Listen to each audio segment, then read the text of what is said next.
इनसे कहो जंग रोको, हमें नमाज पढ़ने दो। तुम कॉलेज आकर नमाज छोड़ देते हो कि क्या करें, पतलून पहनी हुई थी, जुराबें पहनी हुई थी, वजू करना मुश्किल था, नमाज छोड़ दी, इतनी बात पे नमाज छोड़ दी। हाँ, मैं इस दौर से गुजरा हूँ, मैंने इन वादियों में जिंदगी का एक हिस्सा गुजारा है। आए हाय, जहर जाते हैं, सिमर से कहते हैं थोड़ी देर के लिए जंग रोको, नमाज पढ़ने दो।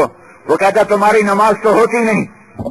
वो कहते हैं लानत है तुझ पर, तेरी नस्ल पर, जिस घर के तुफैल नमाज मिली उनकी नहीं होती और तुम्हारी होती है। वापस आकर अर्ज की कि वो नमाज की इजाजत नहीं दे रहे। कहा अच्छा फिर आधे आधे हो जाओ, आधे लड़ो इन बदबख्तों के साथ और आधे अल्लाह के सामने सजदे में पड़ जाओ। 52 में से 26 नमाज को चले गए, 26 लड़ते रहे, फिर वो 26 लड़ने को आए, दूसरे 26 नमाज पढ़ने गए। इसके बाद भी तुम्हें गुंजाइश है नमाज छोड़ने की? फिर मुहर्रम गुजर गया और नमाजी कोई ना बना, तो तुमने क्या हुसैन का पैगाम याद किया? रबीउल अव्वल गुजर गया और कोई एक सुन्नत का तुम्हारी जिंदगी में इजाफा ना हुआ, तो क्या रबीउल अव्वल को याद किया? रस्म और रिवाज से अल्लाह राजी नहीं होता है। दीन रिवायात का नाम नहीं है, दीन हकायक का नाम है। देखो ये वो लोग हैं जिनके लिए जन्नत के दर खुल चुके थे। जुमेरात को असर के करीब इमाम हुसैन अपने खैमे के आगे बैठे बैठे सो गए। एकदम आंख खुली तो मुस्कुराने लगे। तो पूछा जहर ने क्या हुआ? अल्लाह के रसूल खाम में आए हैं कि बेटा तुझे लेने आया हूं। तैयारी कर ले, तुझे लेने आया। एक मर्तबा आपने हजरत उम्मे सलमा से फरमा, उम्मे सलमा आज एक फरिश्ते ने अल्लाह के दरबार में मुझसे मिलने की इजाजत चाहिए, तो मुझे खलवत चाहिए, दरवाजे पे पहरा दो, कोई अंदर ना आए।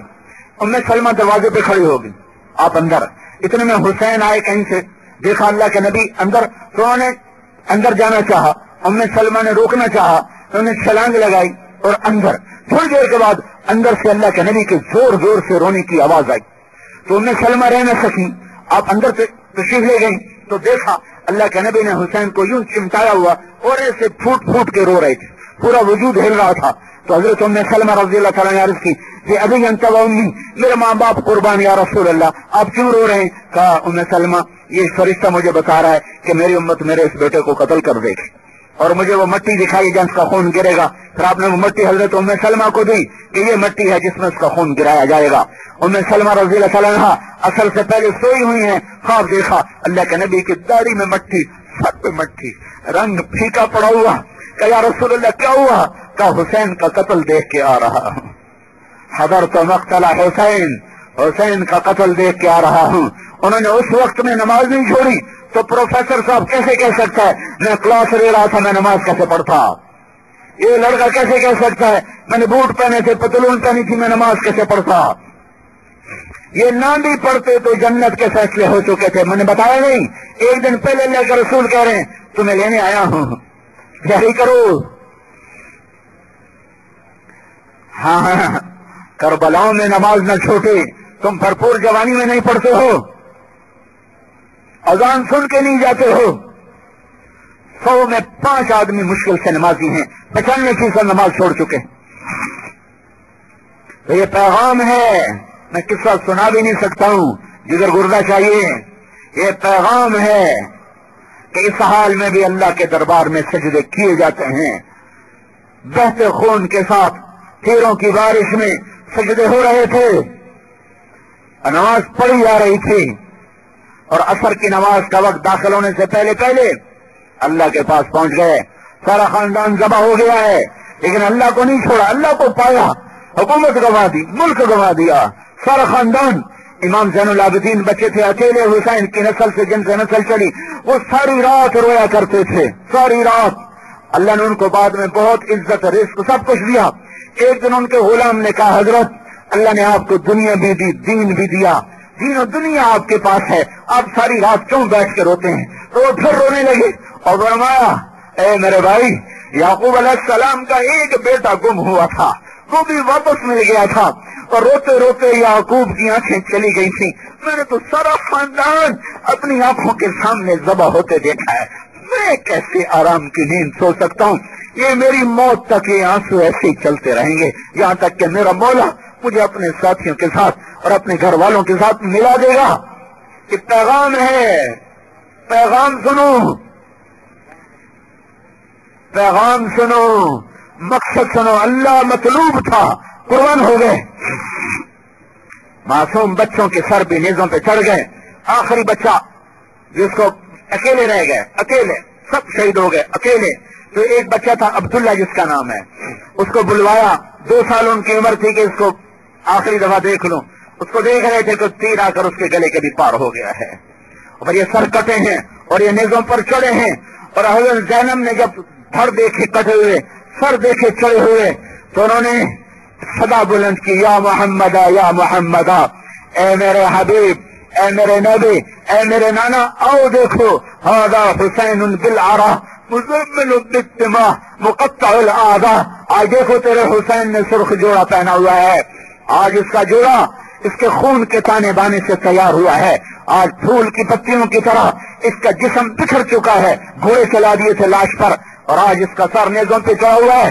बना तो का सबाया, आज तेरी बच्चियां कैद में हैं, ज़ुर्रियतों का मुक़त्तला, औलाद तेरी पे छुरियां चल गई हैं। और आज देख तेरी औलाद के साथ कोई कसम देने वाला नहीं है। तस्फी अलैहा रियाह, पागल हो गई हवाएं, उन्होंने मिट्टी को उड़ाया और अहले बैत की लाशों पे मिट्टी का कफन चढ़ा दिया। ये सब कुछ हुआ है, पर अल्लाह को नहीं छोड़ा, अल्लाह को नहीं छोड़ा, अल्लाह को नहीं छोड़ा। तुम्हें भी पैगाम देता हूँ, अल्लाह को मंजिल बनाओ, अल्लाह को मंजिल बनाओ, अल्लाह को मंजिल बनाओ। और वो मिलेगा कब? जब मोहम्मद मुस्तफा सल्लल्लाहु अलैहि वसल्लम की पाक जिंदगी अपनाओगे। तुम्हारा सांचा अगर गुलाम रसूल वाला बना तो दुनिया भी तुम्हारी है, आखिरत भी तुम्हारी है। कि मोहम्मद से वफात होने तो हम तेरे हैं, ये जहां चीज है क्या, लौह कलम तेरे हैं। ये जो तबलीग का काम हो रहा है, ये मोहम्मदी बनने की मेहनत है, ये दावत की मेहनत चल रही है। ये करीब तुम्हारे डायमंड है, सारी दुनिया से लोग आ रहे हैं। ये गवर्नमेंट कॉलेज लाहौर से पढ़ता पढ़ता हमारे पूरे कॉलेज में उस वक्त कोई नमाज पढ़ने वाला नहीं था। 69-71 मेरा सेक्शन है गवर्नमेंट कॉलेज लाहौर का। पूरे कॉलेज में एक लड़के की दाढ़ी थी, सिर्फ एक, वो भी वो था जो तबलीग का काम क्या करता था। पूरे कॉलेज में एक लड़की पर्दे वाली नहीं थी, एक लड़की हिजाब वाली नहीं थी। और इकबाल हॉस्टल का पता नहीं अब इकबाल हॉस्टल का क्या नक्शा है, मैं तो पुरानी बात बता रहा हूँ। इकबाल हॉस्टल के सेंटर में जगह होती थी, बागीचा सा था, उसमें एक टूटी सा पड़ी होती थी, जिसमें 2-4 लड़के नमाजी थे, जिनको आज भी मैं अपनी चश्मे तस्वर में देख रहा हूँ। हम उन्हें देखते थे और गुजर जाते थे। वहाँ टूटे फूटे मुसल्ले और टूटे फूटे नमाजी। अल्लाह ताला ने, यहीं से मैं 3 दिन के लिए निकला और अल्लाह ने मेरी तकदीर पलटी और मैं 3 दिन से सीधा 4 महीने कर दिए, कॉलेज भी छोड़ दिया। ये वो दौर है जब मौलवी बनना गाली समझा जाता था। और मेरा बैकग्राउंड एक जिम्मेदार फैमिली का है। मेरे बाप ने मुझे 11 साल की उम्र में यहाँ भेजा कि वड्डा डॉक्टर बन सी, वड्डा नाम बने सी अपना। क्योंकि हम जिम्मेदार माहौल, अनपढ़ माहौल, तो ये बड़ा बुत था कि साडा पुत्र डॉक्टर बन गया। और मेरे 4 महीने लगे, अल्लाह ने मेरा दिल पलटा। मैंने कहा मैं तो अब मदरसे पढ़ूंगा, मैं तो आलिम नहीं, मैं तो डॉक्टर नहीं बनूंगा। अल्लाह ने मुझे जहन भी दिया था, पढ़ने का शौक नहीं था, जहन अच्छा था, मैं नंबर ऐसे मार नहीं लिया करता था।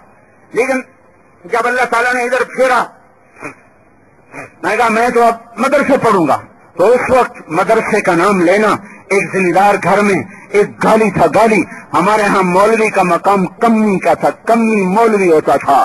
तो सारा खानदान जमा, तू मौलवी बनोए, तू कमी बनोए, तेरा बन सीखी, तेन पूछना कहें, तू डॉक्टरी छड़ ला पे। मैं चुप, मैंने कहा बस फैसला कर लिया है, रोटी घर से, जो मेरा प्यो पहले मरा मैं बाद मरा, तब काफी जमीन है, मेरी अगली नस्ल को भी काफी हो जाएगी। मुझे डॉक्टर नहीं बनना है, मुझे इल्म पढ़ना है। हाँ, 23 नवंबर 1972 को मेरे बाप ने मुझे घर से निकाल दिया। ये तो मौलवी बनना है तो मेरे घर से